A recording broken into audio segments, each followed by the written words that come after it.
I'm Ava Bedaque. I am a rising senior at Montgomery Blair High School, and I am a summer intern here at the County Executive's Office. And I'm here to speak today with the Montgomery County Executive, Mark Elrich. Hi, how are you? I'm okay. How are you? Good.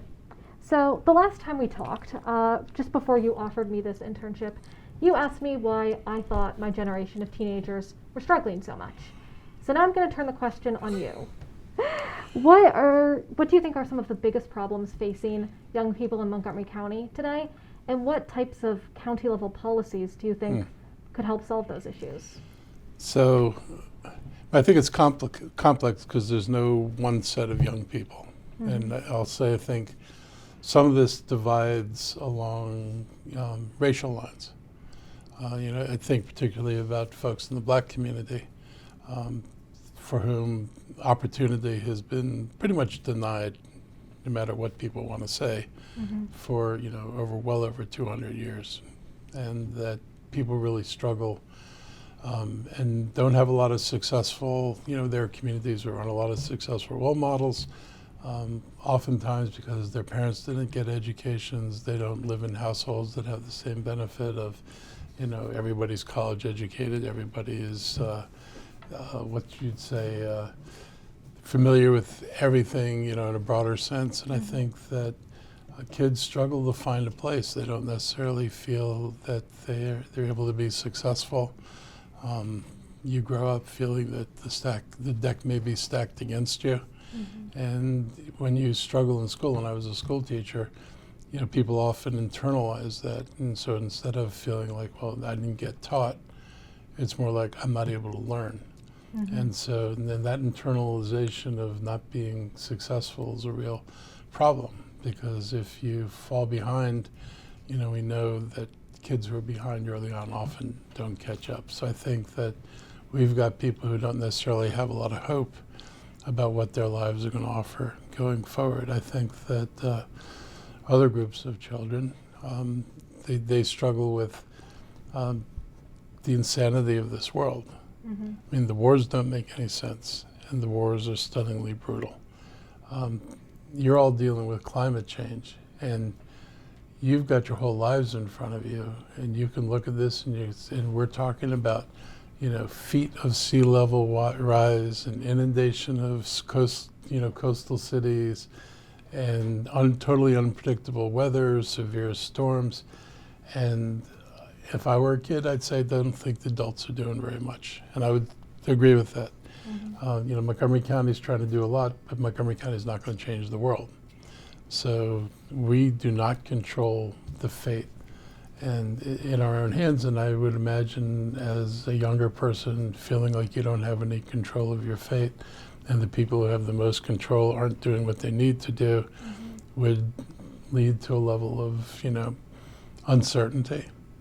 I've heard kids say, I don't want to bring kids into this world. I'm not going to have children.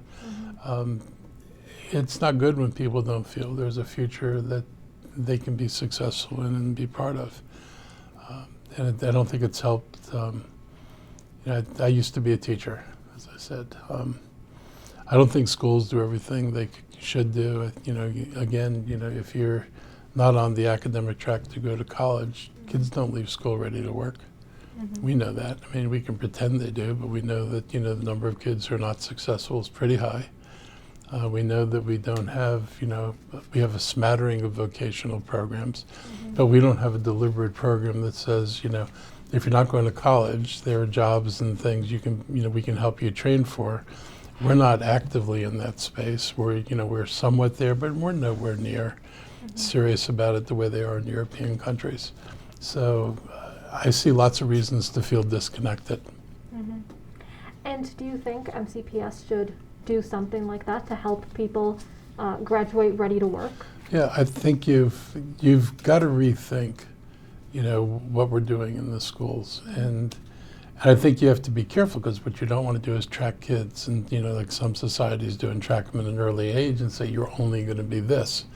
But you've got to show them a path so that a kid feels, when I leave high school, I can get a job. And that I've got the skills that somebody's going to want to hire me. with.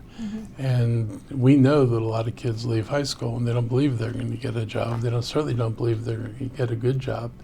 And when you know anything about basic math, you know the jobs that you can get aren't going to pay you enough to have the kind of things you're going to want in life. So, yeah, we need to do a better job. We need to be deliberate about it. We need to get over the age-old curse of Montgomery County that if you're not going to college, why are you wasting our time? You know, we've done a marvelous job of, you know, being so full of ourselves that we forget that everybody doesn't need to go to college. And as a former teacher, plumbers and electricians make more than teachers do. So it's not like going to college and picking some of these professions is going to put you in the top class of earners either. So it's not even a prescription for economic success. And so on my first day here, I helped write a press release about the Supreme Court overturning affirmative action. Affirmative action was first implemented when you were a teenager. So over the course of your life and career, how have you seen affirmative action impact historically marginalized groups? So when I was in college, you know, there were quotas on Jewish students, but it was a quota no more than so many. And the black community didn't even benefit from quotas. It was like not at all if possible. And so not having opportunities really shut off people, not just for the moment, but through their entire professional careers. And again, contributes to a sense that I can't be successful. And if you're a parent who's been through that, then what do you tell your kid? You know, America's got some great laws. However, none of them amount to a hill of beans or are going to change the reality of your experiences. So affirmative action is, you know, was an effort to provide more opportunities to people and give them the sense that there were possibilities. Now, affirmative action in the reality of society, I say society kind of lags behind the law. The law is there. But just because there's a law there doesn't mean that people are benefiting from it. But it absolutely made a difference in enrollments. It made a difference in participation in activities. It makes a difference at work. You know, we don't have quotas, but we know we also can no longer have discriminatory policies, and that our policies will be evaluated. If you were to find that, you know, we use screening processes that automatically exclude people, the county would be in trouble. And so those are good things. You know, it kind of has put some guardrails on, but it's not a solution in of itself, but it's an important step in the right direction. And SCOTUS pretends like everybody is on a level playing field. And that's a joke. I mean, if you don't have the money to go to college, you're not on a level playing field. If you went through a school that was inadequately resourced and you didn't learn what you needed to learn and you're fighting for spaces, the limited spaces in all too expensive university systems, you don't compete very well. And so we have continued to saddle people with real disadvantages. And that's one of the things that, you know, I think is a continuing frustration. And I think people, like I said before, internalize things. And, you know, there was an article in the Washington Post a number of years ago about depression and poverty. One of the things they said is people assume sometimes that people don't even think about how to get out of this. And they said, people do think about how to get out of it. But let's say you're a single parent and you say, well, I need to improve myself. I need to get a better education. And then the first thought is, how am I going to pay for childcare? How am I going to take care of my child if I'm not there? What if I can't get a nice, convenient day job that matches with the school hours? What if I'm working at night? Where do I fit school in? And a lot of times people find they actually can't execute the thing they think about. And then they fall into feeling that I can't get out. And if you can't get out, then there are no bad decisions. As long as you think there's a way forward, you can make a good decision or a bad decision. The moment you think there is no way forward, there is no good or bad decision. It creates problems long term. Yeah, I see. So you were a progressive activist long before you ever ran for office. Yeah. How are you able to enact progressive policies while also having to deal with a council and a constituency with a wide range of different political opinions? You don't do political work assuming everything's going to happen the way you would ideally like it to happen. Mm-hmm. And at one point when I was meeting with certain newspapers' editors who were, just don't like my politics, I said, I don't know what you're worried about. They said, I know the sandbox I'm in. I'm not going to propose things that no one's going to support. And I said, and yeah, there aren't people on the council who would do some of the things that I would do. So I may think one way, but I'm not going to be able to do that. I'm not elected to dictate, or I'm elected to be a county executive or a council member. And we all work inside the rules of the sandbox. And so I kind of understand the sandbox. I try to push things in the most progressive direction I can. I try to get people to think not about the politics, because politics really don't matter. One thing I have found is that sometimes if you divorce it from a political conversation, but you say, how would you solve this problem? People will actually agree with things that you say, as long as you don't put a lens on it that's political. The moment you say, well, this is, a socialist idea, or, then all of a sudden people's defenses get up. But if you said, here's the problem, this is what I think's the solution, and people focus on, well, would that work?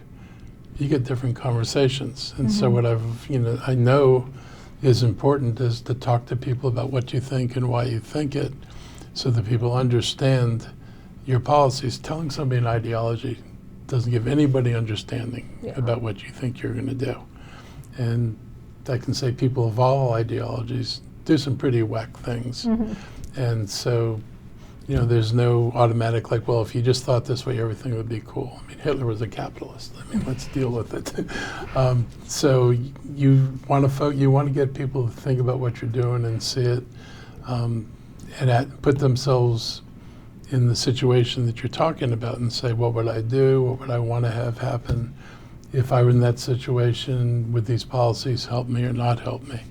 And try to get people thinking. I think, I get pushback sometimes internally. I think people are perfectly capable of thinking about these things. I think reducing things to sound bites is an insult to people. It's basically saying, you can't think about this. Let me see if I can find a catchphrase that'll somehow seduce you. And it's like, hey, it's superficial.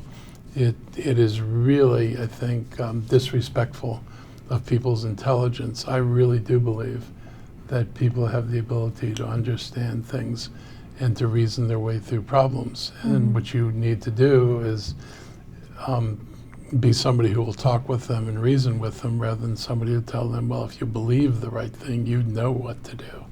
It's not a matter of belief, it's a matter of understanding, are these ideas going to work or aren't they going to work? So that's how I've done my work. I will say when I was a radical in college, I was probably less judicious about that. The world was more black and white. There was, kids my age were dying in a stupid war that we shouldn't have been fighting. We were, this country was doing everything it could to resist racial equity. We were one racist hell of a mess back then. So the language was kind of accelerated, but we're not there now. And so what's appropriate today is different than what was appropriate, or at least felt better back then. I see. And so, like many others, I want to spend the rest of my life in Montgomery County. I'm going to grow up here, buy a house, raise my children, and send them to MCPS schools. But with skyrocketing property values and the cost of living, what are you going to do to make sure that people who are from here can afford to stay here? Well, the interesting thing about the housing market is they're building for the high end. So if you're lucky enough to go to school here and get, a higher education, you have a good chance of being able to get into housing. If you get a good education and a good job, for a lot of people, they're just getting an average job is going to be really stressful, and getting a low-paid job is going to be really problematic. We need to build more affordable housing. And we hear all the time, well, build more housing, you'll get more affordable housing. It's just simply not true. It has never happened anywhere. Even today, there are articles that I was reading yesterday about there's a big housing boom in this country. All of it's at the top end. None of it's at the bottom end. And people in the building industry, left to their own devices, would build next to nothing for people at the bottom or for people in the middle. So it's a problem, and it's really a serious problem. They don't, unless they're compelled to, like the county has rules that require a certain amount of affordable housing. We wouldn't get that housing if they weren't required to give us the housing. And so we need to figure out ways to be more engaged as a government in the production of affordable housing, because we don't have a profit to make. We have to cover our costs, but we don't need to make a profit. I don't have investors unless you think of the community as an investor and say you invest in the government, and the government has the opportunity to provide more housing. We should try to do it and do it affordably. So my answer is going to continue to be that we're going to continue to work to provide more affordable housing, to be more engaged rather than simply say, will you do this for us, and figure out ways we can do it for ourselves, since we're the only ones that actually care about whether there's going to be enough affordable. It's all, everybody else is like lip service, you know, like, oh, let me have more density and you'll get more housing. It's, yes, I will get more housing, but not for the people necessarily who need it, and therefore you won't build more than you need to house the people you think have the incomes to afford what you want to build. And we see that now. So hopefully we'll try to be a better partner for the community and for everybody in the community, not just some people in the community. Thank you. Thank you.